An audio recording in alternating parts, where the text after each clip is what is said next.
Most athletes focus on strength, speed, and skills, but the ones who take their performance to the next level, they train their emotions and their mindset just as much as their body. I figured out the mental part soon enough in my career, but the emotional stuff, I came to the party way too late. And that's because I used to believe that emotional training meant toughening up, becoming more and more resistant to higher levels of stress, and really building mental calluses and mental toughness. Thought that pushing more and controlling my emotions was what I needed to do. Being more stoic, practicing more breath work, talking to sports psychs about managing my anxiety.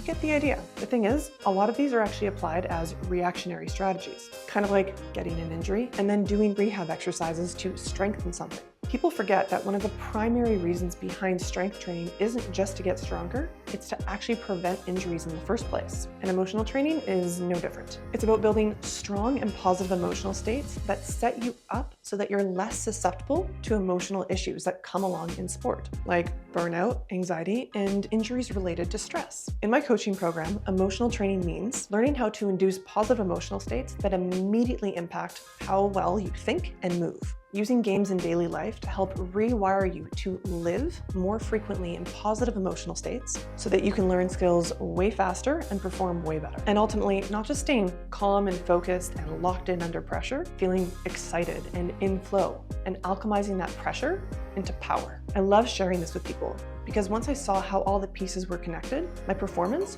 shot through the roof. My limiting beliefs vanished, and I kept breaking through glass ceiling after glass ceiling after glass ceiling. In this video, I'm going to break down 3 components of emotional training that elite athletes must master if they want to elevate their performance from good to great.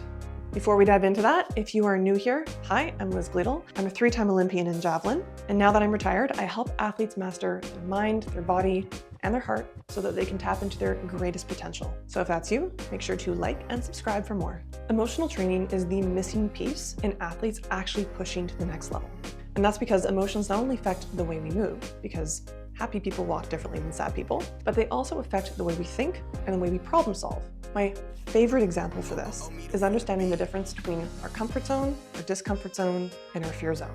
And if you actually understand how to navigate them properly, your training will go through the roof. For example, I have always been afraid of jumping over hurdles. I've always been a strong and tall athlete, and those have been my strengths. But when it came to actually doing plyometrics, I was terrified because I'd had so many ankle injuries and because people always made fun of me for being a klutz. So whenever it came time to actually jump over something, I would do it, but I would be constantly in fear. Years ago, I was out of practice. I'd had a big throwing session, and I knew I had to do my hurdle hops and then sprints to finish up. And on the very first hurdle I was attempting to clear, my left foot clipped the hurdle and I ripped off the front of my shin. My right heel clipped the hurdle, but it went over the front and I Charlie horsed my hamstring and then fell on my foot and sprained my ankle. I remember laying on the ground, just moaning, blood dripping down my leg, my ankle throbbing, my Charlie horse killing me, and thinking, I'm never going over another hurdle again. I hate this. And for the next 4 years, I only did hurdle hops beside the hurdles. A couple years later, I really wanted to learn how to jump, and I knew I needed to overcome this fear. I remember my body would tighten up and seize and have this big fearful reaction to even jumping on a box that was 1.5 feet off the ground. And then I realized I wasn't just stepping outside of my comfort zone, I was actually in my fear zone.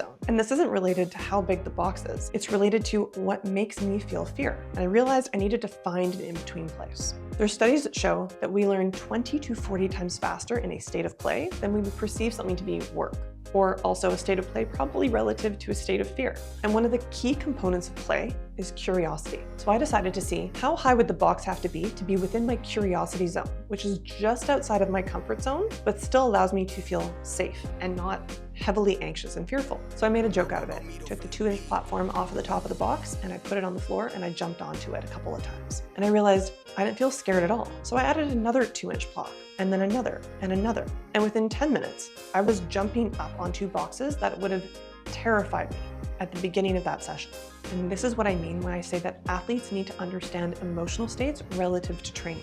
You don't need to do something that scares you all the time because it changes the way you move. Scared people move differently than confident people. And when we build confidence, and confidence being, what is the percentage chance that this is going to work out? Like, what's the percentage chance that I'm going to rip my shin off on this box? If that's low, I'm gonna feel confident. And if every single time I build within my curiosity zone and maybe take it a level up and go into my excitement zone, but I don't go into to anxiety or fear, then it makes an enormous difference in how fast I can learn, because I'm not doing everything thinking there's a potential that I'm going to fail. I know, and I'm training myself to feel success and elation together. One of the very best things you can do for yourself as an athlete to level up is to increase the chances of you learning faster. So if you ever come up across an exercise where you feel afraid or anxious, think to yourself, how can I modify this exercise so I felt like it was fun, I felt curious, and I felt excited to try this challenge and not afraid? Because your body will move differently in those emotional states, and you will learn faster, and the incremental progress that you make quickly will counteract just trying to do something that constantly makes you feel afraid because it's too much of a challenge relative to your emotional state. One of the most fun and effective ways to see immediate changes in your technique is to start playing with different emotional states when you're practicing a technical skill. This is an incredible game to play to immediately experience a different sensation while doing the same exercise. And it's exactly like acting. One of my favorite things about javelin is that it is the exact same movement over and over again. Whatever thing that you choose to focus on differently, you can notice if it makes change or if it doesn't make a change. And one of the biggest technical changes I have ever observed in an athlete was when I told them to take on different character traits. I said it doesn't matter how far the javelin goes, the point is to experience how the movement changes in each one of these emotions. So I told them to throw like the absolute happiest person in the world. I told them to run like a fairy down the runway, just skipping lightly from step to step. I told them to run down the runway and throw like someone who is in the military and someone who is hard-edged. I gave them all kinds of scenarios to test out different characters. And they didn't even have to name the emotions, but they could fully try and embody the character and play with these different emotional states. And what was most amazing was this one girl who noticed that she'd always felt heavy on the runway. Suddenly, when she just embodied a fairy, her footwork was light and quick, and she was able to do something technical that she had never done before in her throw. This is an aspect of embodied learning and actually inducing emotions on purpose. Even if we don't know precisely what emotions are in the emotional cocktail of the character that we are playing when we're trying on these different characters and trying to do a different drill, different technique, something in sport, it can empower us to know that our emotions can create this immediate technical and movement change. So if you want to try embodied learning, think about different characters who do your sport and give yourself permission to actually act them out. Or if you feel like testing out different emotional states, look up the definition of grateful or rage or powerful or epic or sad. Really get a good idea of what that emotion means to you and actually portray it and notice how your technique changes. And if there's something that you can learn from each one of those states, and if you want to involve it in your own personal emotional cocktail. If this video helped you in any way, maybe it made you think differently about movement, sport, and your own personal capacity, drop a like and a comment below. It helps push this video to more and more people, and hopefully more people tapping into their full potential. And if you want to master emotional training, not just get the little tidbits of the tip of the iceberg on YouTube, check out my course, the Peak Performance Accelerator. It's a set of online classes that helps athletes, coaches, and other high performers become fully embodied and tap into their potential. If you want to check that out, the link is in the bio of the video. And if you want more training tips and aha moments that will shift your perspective on how you see yourself and your capabilities, click the link below to my free course, The Peak Performance Blueprint.